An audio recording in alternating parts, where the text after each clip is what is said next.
right now, with all the modifications that it has, it's probably putting out about 180 to 190 horsepower. So these cars from the factory came with 222 horsepower to the crank, which puts it right at about 180 to the wheels, 190. But then after 25 years or however long it is, it kind of goes down a lot. Then you put in all the modifications that this car has, it brings it back up to about 190, 200, something like that. It's got a one-piece aluminum drive shaft, pop charger, cold air intake, HKS carbon exhaust, 2.5-inch pipes to a 4-inch tip, and I have to say, it sounds very good. So if you own a 300ZX, put this on here because it totally changes the sound of the car. So the exhaust on this is a limited edition exhaust that they only did for a year and a half. So as good as it sounds, good luck finding it. So this car is sitting on 17-inch inky hollow spokes. Although this car is sitting on aftermarket wheels, it's not even really necessary to put them on there because, in my opinion, the stock 300ZX wheels for the Z32 are just absolutely beautiful.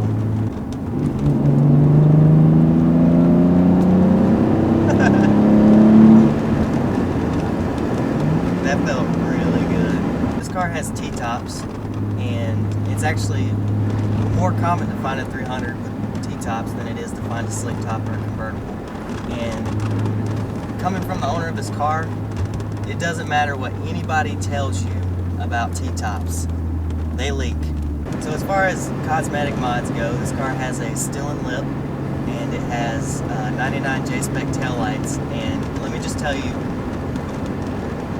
if you're gonna have a Z32 and you're willing to sink money into it, the first mod you need to do is those taillights, because those taillights it just changes the whole rear of the car, especially for this car because it's white and it goes really good with it. But those taillights are absolutely beautiful, and if you have one, do it. The first thing that you notice when you get into this car is when you look beside the steering wheel, it has these two little consoles, and just the way that everything is set up in the front dash with all the gauges and these two little consoles right here, it feels like you're sitting in a fighter jet.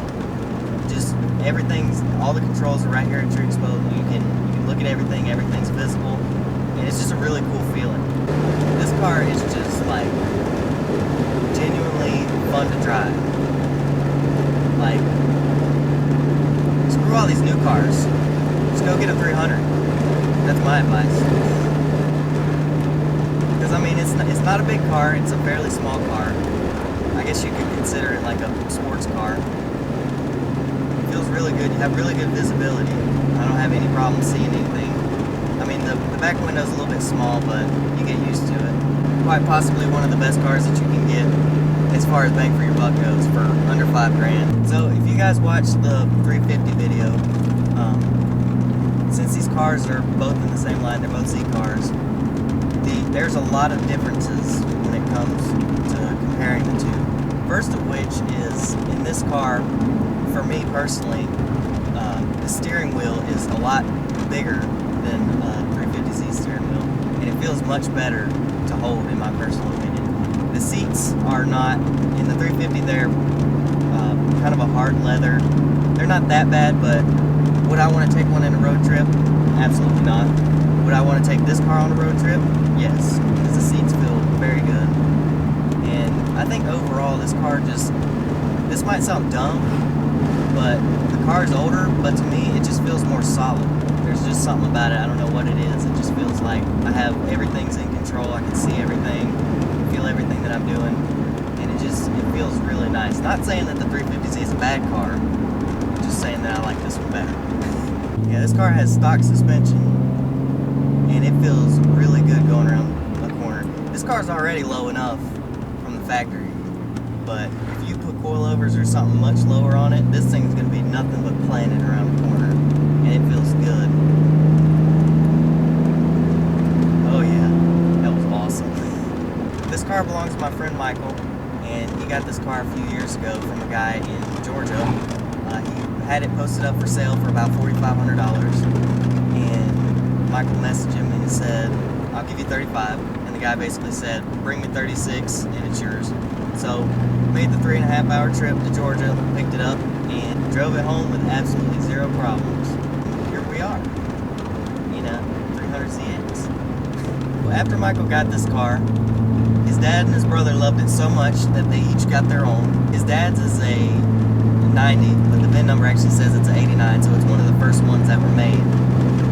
His brothers, they actually bought with a blown motor, and they knew it was blown up, but they just decided, you know what, screw it, let's try and drive it home anyways. And they got about halfway home with it before it just took a giant dump on him, and that was it. But his brother's is a 90, and this one's is a 91, so 89, 90, 91.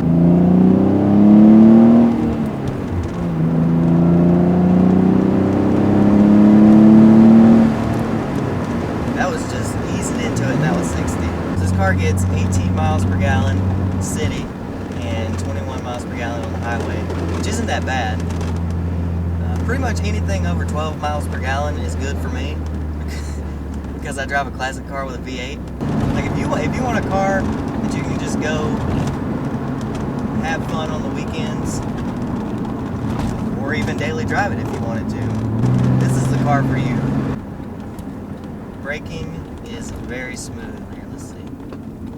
Oh yeah, you don't even have to really get into it, and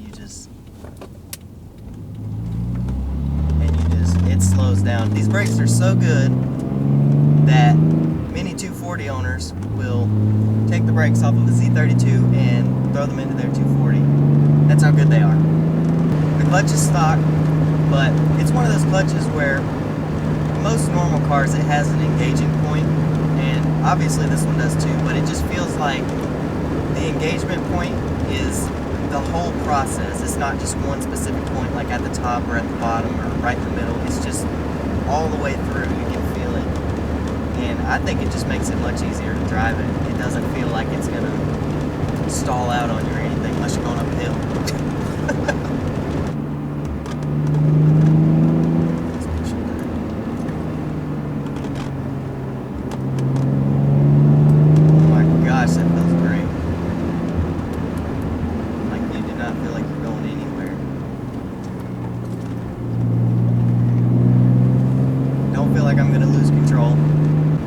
Gosh, this car handles a corner so good.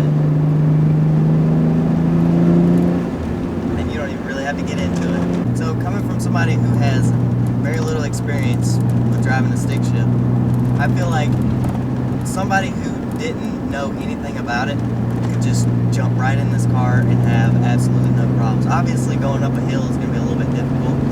You'll probably see me struggling with that later. But it's super easy to just jump right in and drive it like you've owned it for 10 years. I need one of these cars. You drive a 300, you're going to need one. I just have yet to find anything bad to say about this car. Like, there's just nothing. I've sat in a lot of cars and messed around with a lot of shifters. I haven't driven a lot of stick cars, but I messed around with a lot of shifters, you know, brand new Mustangs, Hondas, pretty much anything. And I would take this shifter, just the way it feels and how you hold it, I would take this over pretty much anything I've ever felt or messed with before, because this one, just the way it's made, it just feels natural to me. Like, you can hold it pretty much any ways. You can hold it like you're holding a pistol grip, or you can stick your hand on top, or like, I don't know, you can just do whatever with it and it works. See, at first, when I first started driving it and I would go into a corner, I would just mash the brakes off of instinct. But you could be going 40 miles an hour into a turn and it's planted, it's not going anywhere. And it feels great. I guess the word I'm looking for is you're confident. You're confident when you go into a turn rather than just pushing the brakes. There's no body roll. I mean, there might be some, but you can't really feel it because the car's so low. But this is definitely a handling car.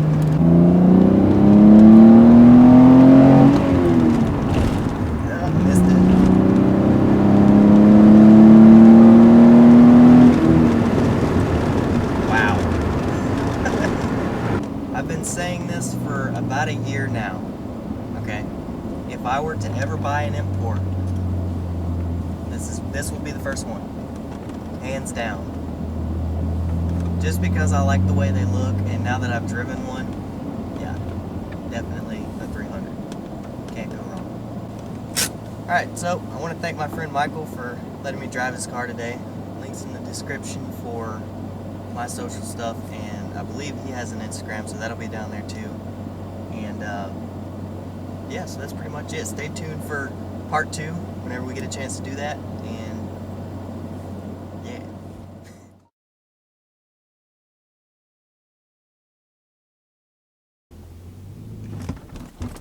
Oh, I think that was a stall. Yeah. Okay. Blooper! Dang it. I was hoping I wasn't going to stall it. Yeah, blame the hill. Ooh. Alright, let's try this again. Ready? Yep. Oh my gosh! This is unforgiving. Put it in first. We're up to about 15. No.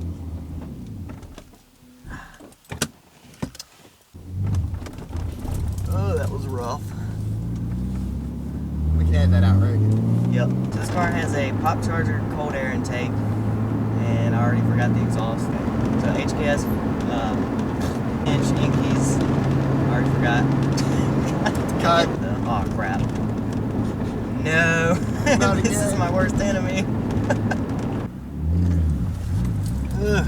I still have not gotten used to that. Stuck up. Slowly let off the clutch. Perfect. Oh, Yeah, yes. that was on point. I figured it out. Just something that was right there, right there. Brakes. Oh yeah, good brakes. That's what I'm talking about.